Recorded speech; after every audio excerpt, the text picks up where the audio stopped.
ఇది హత్య ఏమో అని చెప్పి ఆంధ్ర తెలంగాణలో ఉన్న క్రైస్తవులందరూ చాలా ఆందోళన చెందారు. వాళ్ళు ర్యాలీలు చేశారు, ప్రభుత్వానికి వినతులు అందించారు. అయితే ఈ సంఘటనని కొద్దిమంది కావాలని తప్పుదారి పట్టించడానికి ఇప్పటికి కూడా ప్రయత్నిస్తున్నారు. అలాంటి ప్రతి ఒక్కరికి కూడా తెలుగుదేశం పార్టీ అధికార ప్రతినిధిగా నేను తెలియజేసే విషయం ఒకటే. పోలీసు వారు కానీ ప్రభుత్వం కానీ ప్రతిరోజు మీకు చెప్తూనే ఉన్నారు, ఒకవేళ అది హత్య అని మీ దగ్గర ఏమైనా ఆధారాలు ఉంటే దయచేసి మీరు పట్టుకొచ్చి పోలీసులకు అందించండి, ఆ కోణంలో దర్యాప్తు చేస్తామని.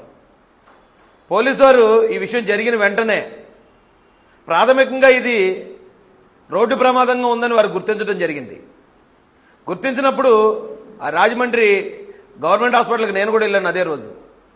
ఆ రోజు నేను అక్కడ చూసిన తర్వాత పోలీసు వారి వివరాలు తీసుకున్నాక అక్కడ సిచ్యువేషన్ అంతా నేను పరిశీలించాక ఇది 90% యాక్సిడెంట్ లాగే కనిపిస్తుంది, ఎవరో ఆందోళన చెందొద్దని మేము అక్కడ మాట్లాడటం జరిగింది. మరుసటి రోజు పోలీసు వారు ఇచ్చిన ప్రాథమిక సమాచారం మేరకు గౌరవ మంత్రివర్యులు నారా లోకేష్ గారు కూడా ట్వీట్ చేశారు. అయితే దీని మీద చాలామంది అనుమానాలు వ్యక్తం చేస్తున్నారు. కాబట్టి పాస్టర్ ప్రవీణ్ పగడాల గారు గతంలో కొన్ని డిబేట్లు చేశారు, ఆయన కొంతమంది శత్రువులు ఉన్నారు. కాబట్టి ఇది హత్యేమో అనే కోణంలో పోలీసు వారు దర్యాప్తు కూడా ప్రారంభించారు. దీన్ని అదునుగా తీసుకుని పాస్టర్ ప్రవీణ్ గారి మృతదేహాన్ని, ఇంకా డైరెక్ట్గా చెప్పాలంటే ఆయన శవాన్ని రాజకీయానికి వాడుకుందాం, స్వలాభానికి వాడుకుందాం అని కొంతమంది ప్రయత్నించారు. దానిలో మొట్టమొదటి వ్యక్తి గౌరవ మాజీ ఎంపీ హర్ష్ కుమార్ గారు. రెండో వ్యక్తి ఇప్పుడు వైఎస్ఆర్సీపీ నాయకులైన జూపూడి ప్రభాకర్ గారు.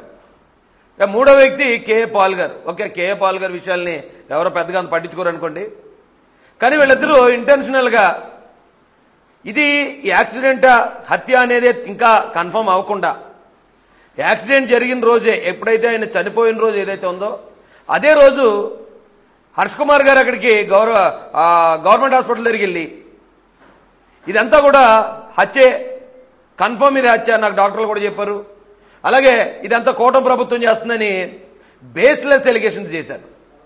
అయినా కూడా ప్రభుత్వం కానీ పోలీస్ కానీ ఎక్కడ సంయమనం కోల్పోకుండా వారి ఎంక్వైరీ అంతా కూడా పూర్తిగా హైదరాబాద్ నుంచి సంఘటన జరిగిన ప్లేస్ దాకా పూర్తిగా ఎంక్వైరీ పోలీస్ డిపార్ట్మెంట్ ముగించడం జరిగింది. ఇప్పటికే హర్ష్ కుమార్ గారికి 2 సార్లు పోలీసులు నోటీసులు ఇచ్చారు. మీరు డైరెక్ట్గా ఇది హత్యని కన్ఫర్మ్ చేస్తున్నారు, మీరు పోస్ట్ మార్టం చేసిన డాక్టర్లను బెదిరిస్తున్నారు, పోలీసు వారి మీద బేస్లెస్ ఎలిగేషన్ చేస్తున్నారు, ఇది గవర్నమెంటే చేసింది అంటున్నారు, తెలంగాణలో రీపోస్ట్ మార్టం చేస్తాను అంటున్నారు. మీ దగ్గర ఆధారాలు ఉంటే వచ్చి పోలీసులకు ఇవ్వండి అని చెప్పినప్పుడు హర్ష్ కుమార్ గారికి కొవ్వూరు డిఎస్పీ దేవకుమార్ గారికి ఎంత దూరం ఉందండి? 10 కిలోమీటర్లు వెళ్ళి ఎందుకు మీరు ఆధారాలు ఇప్పటి వరకు సబ్మిట్ చేయలేదు?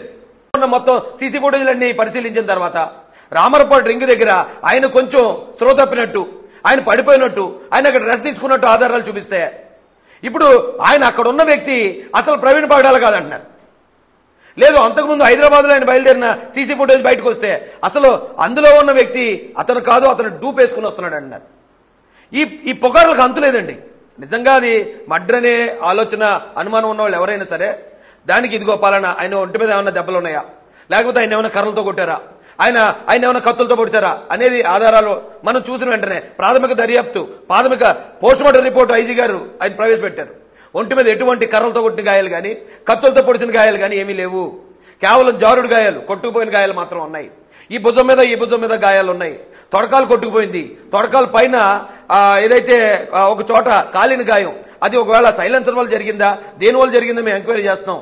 ఎటువంటి అనుమానాస్పద గాయాలు లేవని చెప్పిన తర్వాత ఆ పోస్ట్ మార్టానికి నాట్ ఓన్లీ పోలీస్ అండి, టీమ్ ఆఫ్ డాక్టర్స్ ఉన్నారు.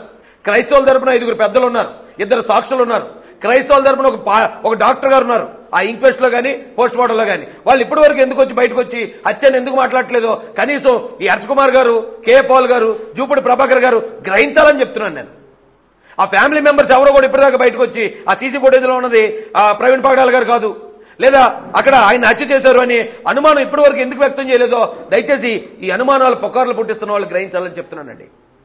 ప్రభుత్వాన్ని ఇంటెన్షనల్ గా బ్యాడ్ చేయాలని, ప్రభుత్వం మీద చంద్రబాబు నాయుడు గారి మీద వీళ్ళకున్న పాత అక్కసు తీర్చుకోవాలని, మత కలహాలు రేపడానికి కూడా ప్రయత్నం చేసిన ఇలాంటి దుర్మార్గుల్ని ఖచ్చితంగా చట్టపరంగా శిక్షించాలి. ఆల్రెడీ రాజమండ్రిలో ఇలాంటి పుకార్లు రేపుతున్న ఒక వ్యక్తిని అరెస్ట్ చేయడం, రిమాండ్కి పంపడం కూడా జరిగింది. ఏది చెప్తే అదే. ఇది ఇక్కడ ప్రవీణ్ పగడాల గారిని చూపిస్తే మాస్క్లో ఉన్నాడు ఆయన కాదంటారు. ఒకవేళ డైరెక్ట్ గా ప్రవీణ్ పగడాల గారు ఫేస్ చూపించినా కూడా లేదు, ఎవరో ప్రవీణ్ పగడాల గారిలో మాస్క్ వేసుకున్నారని పుకార్లు పుట్టించి ఇప్పటికింకా కూడా క్రైస్తవ సమాజాన్ని తప్పుదోవ పట్టించే పరిస్థితులు ఉన్నాయి. దయచేసి వీళ్ళందరూ కూడా మేము ఒకటే హెచ్చరిస్తున్నాం. మీ దగ్గర నిజంగా ఆధారం ఉంటే మీరు ఇప్పటికే పోలీసులకు వచ్చి చూపించుండేవారు.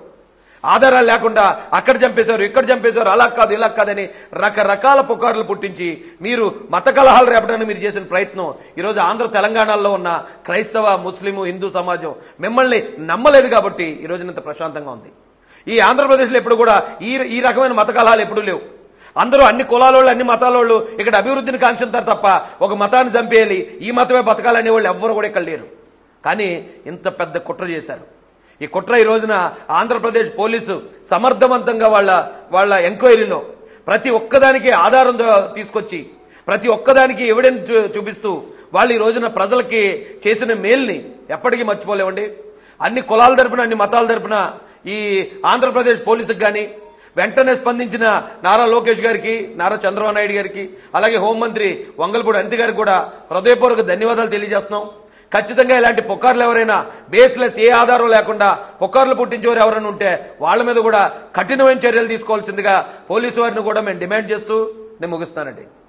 ఎందుకు ఆంధ్ర తెలంగాణలో ఉన్న క్రైస్తవ సమాజాన్ని మొత్తం తప్పుదారి పట్టించే విధంగా మీరు ఎందుకు మాట్లాడారు? నేను క్లియర్గా అడుగుతున్నాను. ఈరోజు నేను డిమాండ్ చేస్తున్నాను మిమ్మల్ని.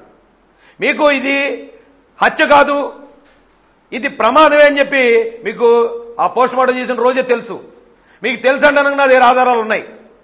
మీకు తెలిసి కూడా దీన్ని హత్యగా నమ్మించడానికి, క్రైస్తవుల్ని ప్రభుత్వం మీదకి రెచ్చగొట్టడానికి, ఇక్కడ క్రైస్తవుల్ని హిందువుల మీదకి రెచ్చగొట్టి శాంతి భద్రతల సమస్యలు తీసుకురావడానికి, మత కల్లోలాలు సృష్టించడానికి ఈ హర్ష్ కుమార్ గారు కానీ, లేదా జూపూడి ప్రభాకర్ గారు కానీ, కే పాల్ గారు కానీ ఎందుకు ప్రయత్నించారో ప్రజలందరికీ మీరు తెలియజేయాల్సి ఉంది.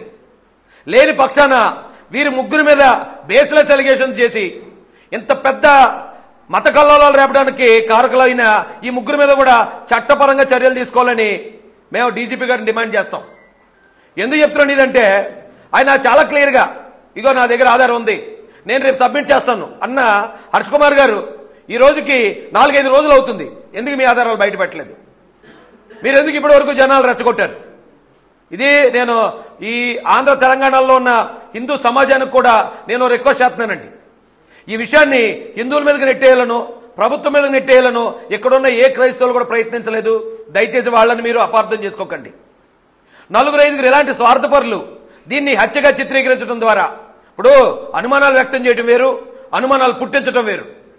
ఇంటెన్షనల్ గా అనుమానాలు పుట్టించారు ప్రజల్లో, అది హత్య అని చెప్పడం, అది అక్కడ కర్రలు ఉన్నాయి దాని మీద రక్తం ఉందనేది క్రియేట్ చేశారు, అది ప్రచారం చేశారు.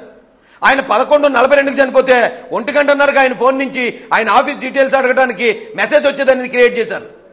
వాళ్ళ భార్య గారిని తెలుగుదేశం అధికార ప్రతినిధి అయిన రాజేష్ మహాసేన బెదిరించాడు, బాడీని తీసుకెళ్లిపోని బేస్లెస్ ఎలిగేషన్స్ క్రియేట్ చేశారు. ఇవన్నీ క్రియేట్ చేయడంతో పాపం అభంశుభం తెలియని క్రైస్తవులు అందరూ కూడా దాన్ని నమ్మారు. దాన్ని నమ్మి నిజంగానే ఇది జరిగిందేమో వచ్చా అనుకున్నారు. అక్కడ ఒక అనుమానాన్ని నివృత్తి చేస్తే మరొక అనుమానం పుట్టించడం మొదలుపెట్టారు. వీళ్ళు ఇంటెన్షనల్ గా కుట్రపూరితంగా వీళ్ళ ముగ్గురితో పాటు ఇంకో 4-5 మేము పాస్టర్లు అని చెప్పుకుంటున్న వాళ్ళు మొత్తం క్రైస్తవ సమాజాన్ని తప్పుదారి పట్టించారు. ఆ రోజు మొట్టమొదట ఆయన బైక్ ఆయన మీద పడి ఉండటం, అక్కడ ఉన్న సిచ్యువేషన్, ఆయనకున్న శత్రువులను చూసిన తర్వాత ప్రతి ఒక్కరికి అది హత్య అనుమానం కలిగింది. అలాగే ఈయన ఇక్కడ కాదు, కొవ్వూరు టోల్గేట్ ముందే ఆయన తడబడుతూ నడుస్తున్నాడు, టోల్గేట్ ముందే ఆయన బైక్ హెడ్ లైట్ బంద్ చేయట్లేదు, ఆ టోల్గేట్ ముందే దాడి జరిగింది అనే అనుమానం వ్యక్తం చేశారు. ఈ అనుమానాలన్నీ వ్యక్తం చేసి జనాల్లోకి పుకార్లన్నీ పంపిస్తూ ఉంటే గౌరవ ఐజీ గారు, గౌరవ ఎస్పీ గారు వచ్చి ప్రెస్ మీట్ పెట్టి వాళ్ళు ఈ హెడ్ లైట్ అనేది ఎక్కడ పగలలేదు, పొట్టిపాటి నుంచి ఆయన హెడ్ లైట్ లేకుండా వచ్చాడు అనేది సీసీ ఫుటేజ్ ఆధారం చూపించారు. ఇక్కడ బండి పక్కకు దూసుకెళ్ళడం అనేది సీసీ ఫుటేజ్ ఆధారం చూపించారు. ఇలా ప్రతిదీ ఆధారాలు చూపించిన తర్వాత మరొక కొత్త అనుమానం. అయితే ఇక్కడ కాకపోతే విజయవాడలో చంపేశారు. విజయవాడలో 4 గంటలు ఎక్కడే ఆయన ఏమైపోయాడో తెలియదు కాబట్టి విజయవాడలో చంపేశాడు అని మరో పుకారు పుట్టించారు.